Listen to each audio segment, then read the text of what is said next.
এই গাড়িতে জটিল একটা সমস্যা, গাড়িটা নতুন কিন্তু সমস্যাটা এরকম যে গাড়িটা যতই স্পিডে চলুক না কেন পিক আপ বাড়তেছে না এবং গাড়ি স্পিড উঠতেছে না, এই আছে সমস্যা। এখন এটার ক্লাস প্লেটের সমস্যা নয়, এটা আছে কার্বোরেটরের সমস্যা। কার্বোরেটরের ভিতরে যে সমস্যাগুলো হয়েছে সেটা আপনাদেরকে দেখাবো ভিডিওর মাধ্যমে, যে কী সমস্যা কার্বোরেটরে হয়েছে এটা আপনাদেরকে দেখাবো। গাড়িটা স্পিডে উঠতেছে না এটাও দেখাবো, স্পিড আপনার 40-এর উপরে উঠতেছে না।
কার্বোরেটরের যে পিস্টনটা আছে ওইটা আটকে গেছে, ঠিক আছে, ওইটা উঠতেছে না, পিক আপের সাথে উঠতেছে না, এই কারণে এই গাড়িটা দৌড়চ্ছে না।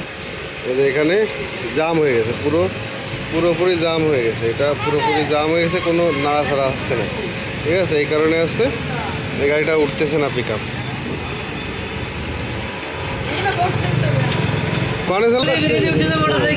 এই ভিতরে পিস্টনটা আটকে গেছে পুরো, এই কারণে আমাদের এটা উঠছে না। এই যে আমি যতই ঠেলি ঠেলা দিলেও উঠতেছে না। এখন এটা ঠিক করবো কেন? আচ্ছা, এই যে এখন একটু ইজি করেছি, এখন আমরা পরিষ্কার করে এটাকে লাগাবো, দেখা যাক কি হয়।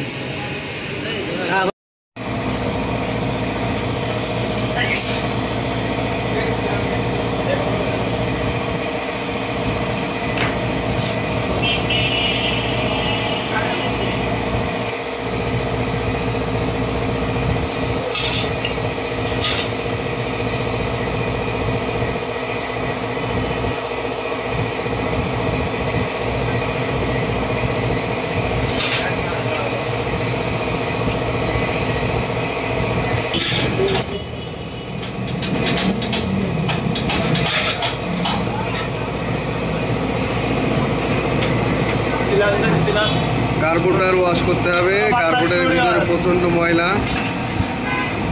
কটন ওয়াশ দিতে হবে। এর মূল সমস্যা যেটা হয়েছিল এইটা জাম হয়ে গেছিল, এটা জাম হয়ে যাওয়ার কারণে আপনার গাড়ি 40-এর উপরে কোনো কায়দায় পিক আপ যতই ধরা হোক না কেন গতিতে উঠতেছে না, এটা হচ্ছে মূল সমস্যা। এখন এটাকে পরিষ্কার করব, করে একটু লিকুইড দিয়ে লাগিয়ে দেবো।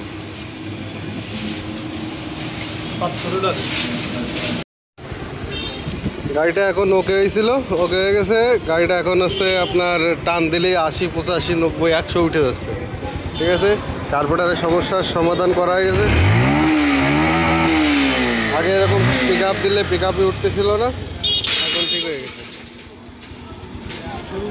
দাদার মুখে এখন হাসি ফুটে গেছে, ক্লিয়ার।